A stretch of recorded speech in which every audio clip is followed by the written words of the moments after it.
Alright, ladies and gentlemen, we are back. Last Frontier Garage. If you don't recognize this, this is the 700R4 transmission out of this plow truck. And we are here. Now, if you have been following this channel, what I started this spring was a rebuild on this. It took me a while to actually get the transmission out, and finally tore it apart. Identified which, I basically learned how it worked, identified which parts I needed, and I really hit a stone wall when I was looking for parts. And what's going on is we are doing we're switching gears, no pun intended. And what we're going to do is, initially I was going to rebuild it, and I still would like to, but honestly I do not have the time. My wife and I own a pet sitting and dog walking company called Happy Hearts Pet Care, which, look for that on YouTube soon. And we are just busy with that, and I kind of ran the math out, and the amount of time it would take me to do this, because, by the way, I'm already pretty meticulous to start with, and then you add in automatic transmission, yeah. It'll probably take me 10-15 hours to do this total, maybe 20. And I still have to replace the radiator, as well as get a hold of a new starter. So, long story short, if, of course, everybody doesn't know what's going on with this thing, in fact, I'll go through it. So the first main thing is I got this plow truck, we've had it for a while, reverse started to slip. Now, first of all, the starter and flex plate in this case, by the way, if you guys don't know, a flywheel is a heavy piece of material, I guess, a piece of whatever. It's a heavy one of these with a surface on it for a clutch to engage. And people like to call it the flywheel because of this portion here. This is the part that's going to engage with the starter. When it zips out, that's basically how it's going to be right there, and the starter is basically like that. So anyways, started up, the motor engages this little guy here, and it engages the flex plate, turns the engine, which would be in front in this way, gets it started, and then that in turn is starting to rotate the torque converter. Alright, torque converter is basically spinning this pump to create fluid pressure. It's engaging with this input shaft through this guy here, and it also has the ability to lock up and be like a one-to-one straight gear, you know, because what you have in the torque converter is fluid.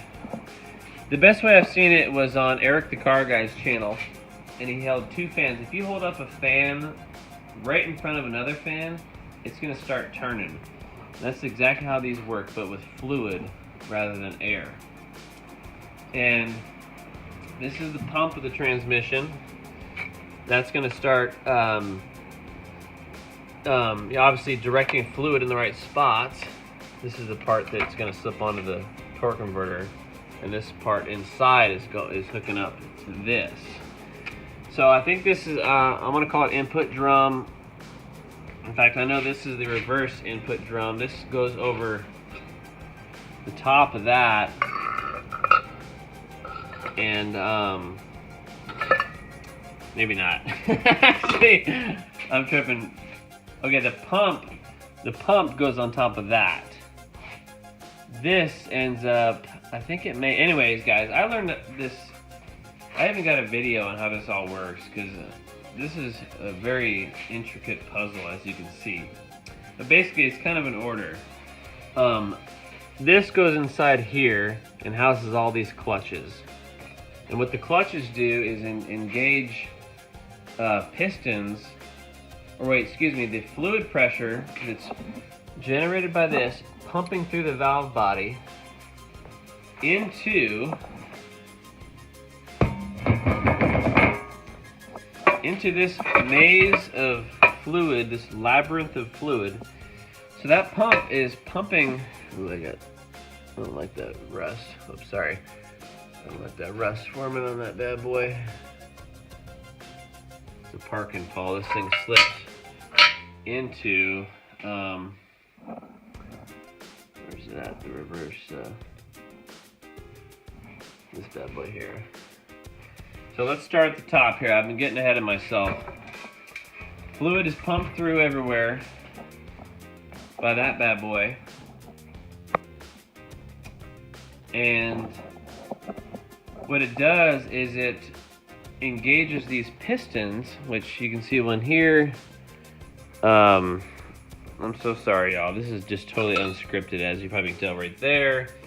And what happens is the fluid moves those pistons and it engages the clutch packs and therefore turns these rotating assemblies, okay? So what happens at the very, very bottom of this bad boy, you have this, okay? This, followed by this, followed by this, and that. And then this packs up into here. This packs on.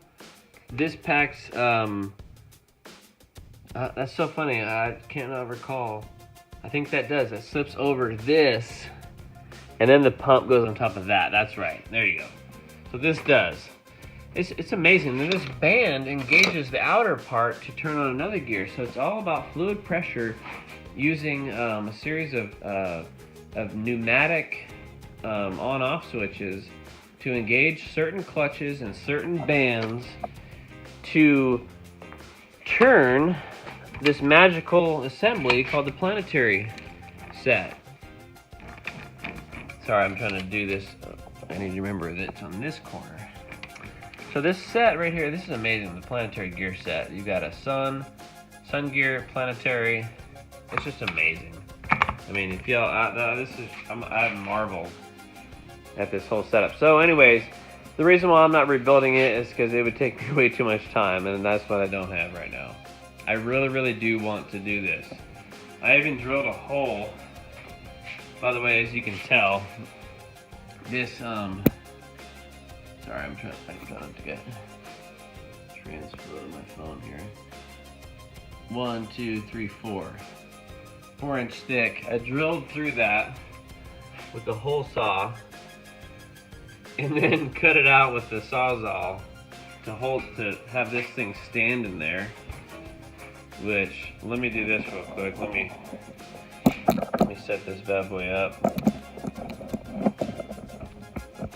See if I can do that real quick.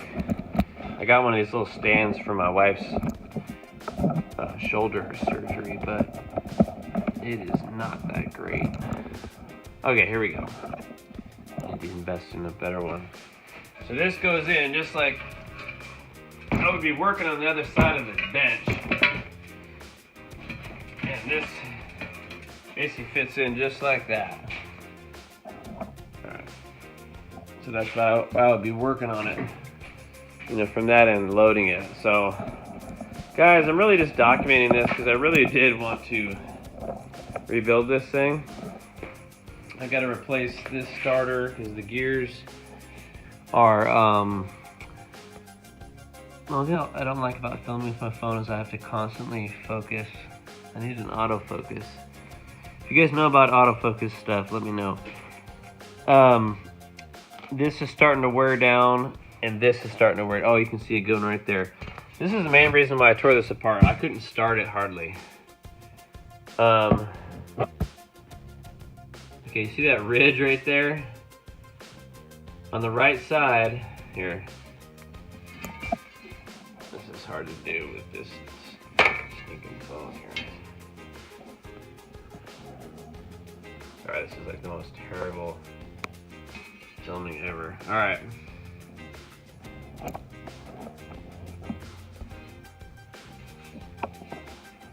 Sorry, ladies and gentlemen, I'm trying to do this here to get it to focus in.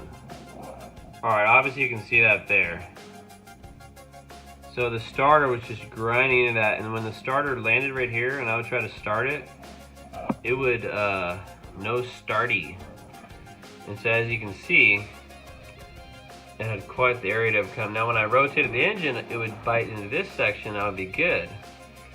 So this is the main reason I pulled it apart, because I didn't want to go through the winter of not being able to start it. Although looking back, I should have not taken this apart, because I could park it in here, I could turn it, but it was so inconvenient.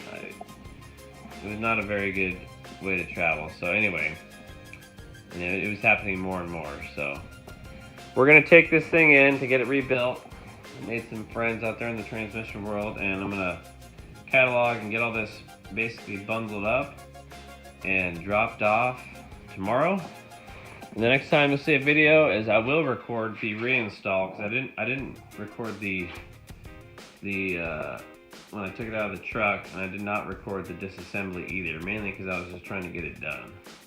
So again, I just did not have the time to do this. I wanted to document this and really make a tutorial, because there's so much going on with these things, and they're amazing pieces of machinery. And I do want to add this to my list of things that I've accomplished. But I think what I'm going to do is I'm going to find a spare 700, slowly rebuild it on my own, basically as a backup for this one. But we're going to go over to Hanson's Transmission here in Anchorage, and they're going to hook it up big time. So awesome. We'll leave it at that. Merry Christmas to everybody, and looking forward to getting this plow truck back in service.